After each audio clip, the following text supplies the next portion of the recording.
Good afternoon. I would like to introduce, this is my final project of psycholinguistics, and I've choose the topic of taking a look on Branner, Vygotsky, and Piaget theories, and then looking at them from a class perspective. In my case, what I would like to do is to see what are the influences that the NYP and the IGCSE program had from them. So, basically, this project has been including some research about Piaget, Vygotsky, and Brand's theories, and from there, after understanding what are the achievements that these three psychologists did to the field of education, what I did was to compare different points from their theories and see what were the common points and the different points from the theories. And the last point is, in my conclusion, was to see what were, as I said before, what are the influences that these authors had on the NYP and the IGCSE program.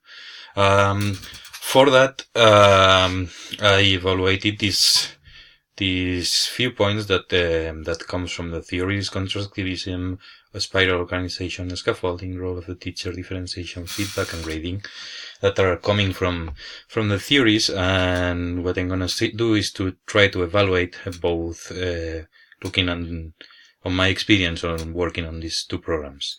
To start on, these are the three writers that I've been reading about: Jean Piaget, Jerome Branner, Lev Vygotsky, that basically, after this research and after the rest of the program of psycholinguistics, what I could see is that these three psychologists were quite innovative, and that they brought different perspective on what the teaching experience was before, where everything was to try to communicate knowledge to students for them to remember that knowledge. So the first point that I'm going to look at is constructivism, which is the theory that suggests that humans construct knowledge and meaning from their experiences. These three authors are constructivists, and basically what I can see looking at the two programs is that, on one hand, the NYP program really follows this constructivist approach. Because why I say that? Because when you teach NYP, you need to be focusing on the ATL skills, for example, which is the approaches to learning, which are different skills that students need to perform and to master. They first need to do research, they need to be able to do a presentation, they need to do performing when playing music or while doing PE. They need to do laboratory activities, but they will need to do, for example, in science, I wouldn't ask to my students in IGCSE to write an essay, but I do often that in the NYP. That is giving to the students, for me, a much broader different experiences. And this use of different experiences is what I believe it's constructivism. In the IDGC, for instance, as I'm teaching science and especially physics in the late years, I can see that the only different experience from the classic teaching, where I'm basically either using PowerPoint or giving exercises to students, I'm basically just providing knowledge that they are going to remember. But the only different experience that they will have to construct their knowledge is the laboratory activities. But that, anyways, in the IGCSE are much more guided than in the OMYP. The next point that I would like to focus is the spiral organization. Before, teaching was going topic by topic, and it was a sequence. And these authors claim that if we were able to create an spiral organization on the curriculum, that would really benefit the students. If I look at the NYP program, being a program that is based on concepts and skills, I can see that, for example, if we look at concepts, all the subjects have the same key concepts, and some subjects share also some related concepts. What does that mean? That means that students are touching these different concepts. I'm thinking now, for example, on change. Students will touch change in science. Students will touch change in geography, in history, in different subjects, and that's gonna be creating a spiral curriculum. If we look at the subjects itself and we go to the different criterions, thinking, for example, in science, knowing, understanding, or evaluating and processing knowledge,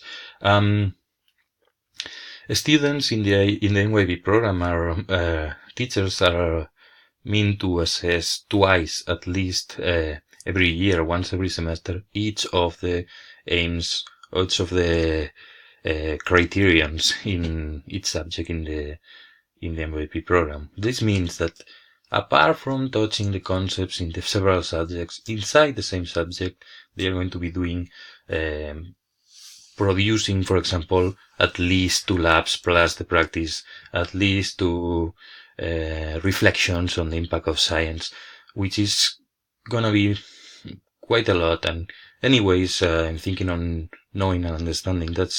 Those criteria are going to be touched over and over and over and over and over, and that's gonna be in within the same year.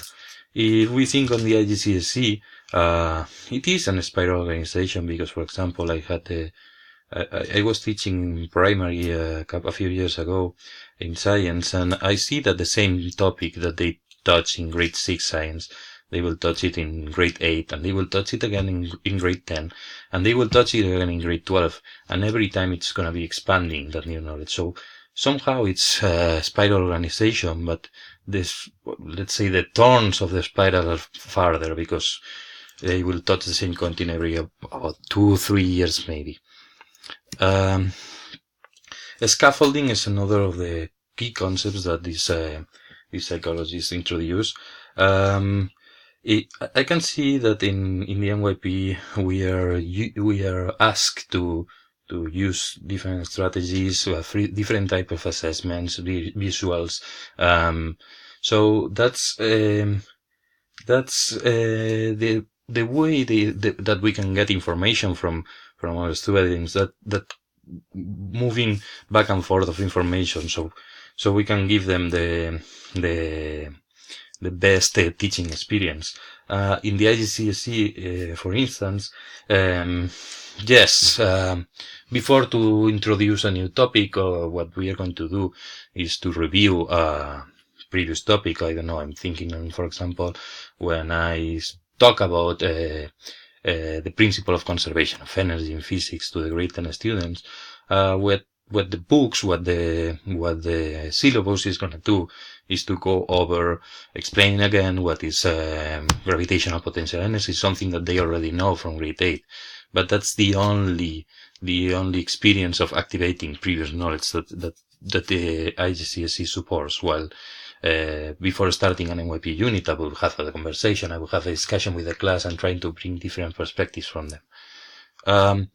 If we think on the role of the teacher, here both of the programs sell themselves as a student-centered program, but in my case, what I've seen is that the NYP, it is as a student-centered program where we use different strategies to try to guide the student towards him or her getting the knowledge that they want to get with a minimum.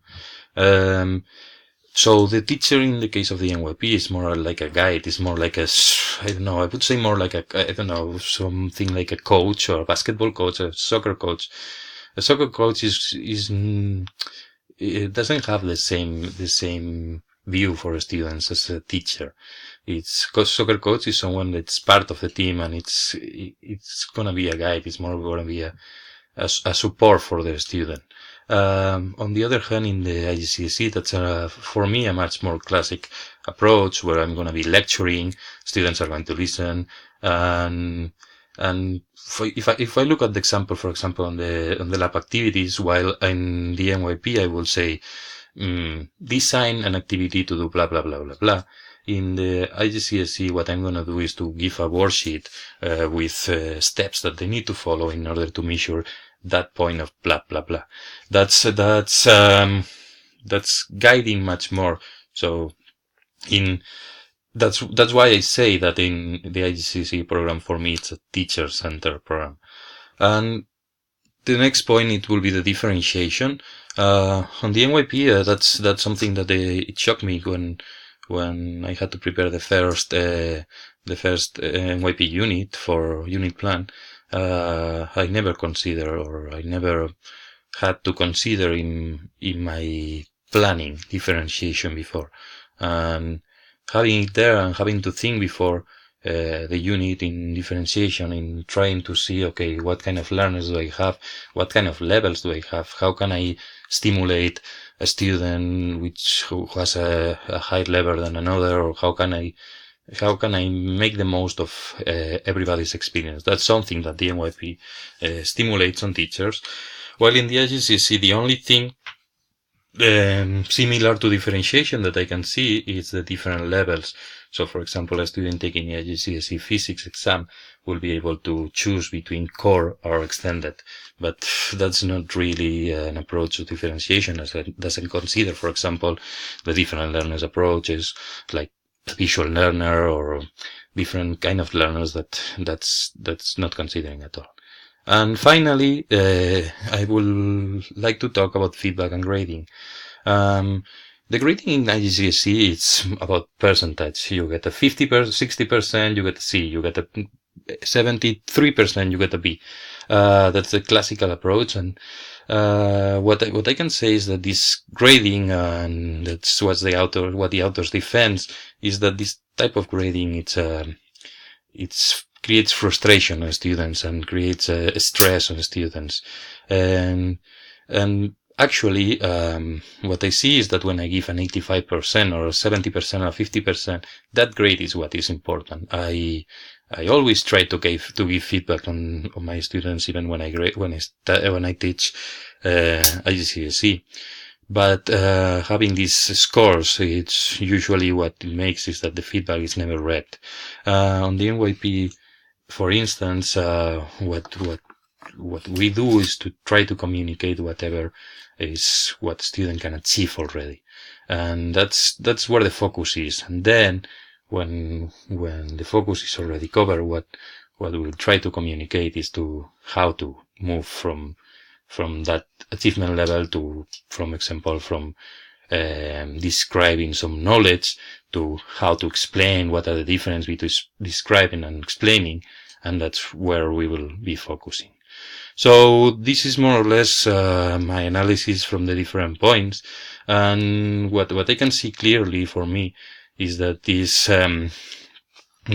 authors, Vygotsky, Brunner, and Piaget, influence quite a lot on the creation of the NYP program. I can see some influence on the IGCSE program, but I would say that there is much more influence on the NYP program. Okay, that's all. Thank you.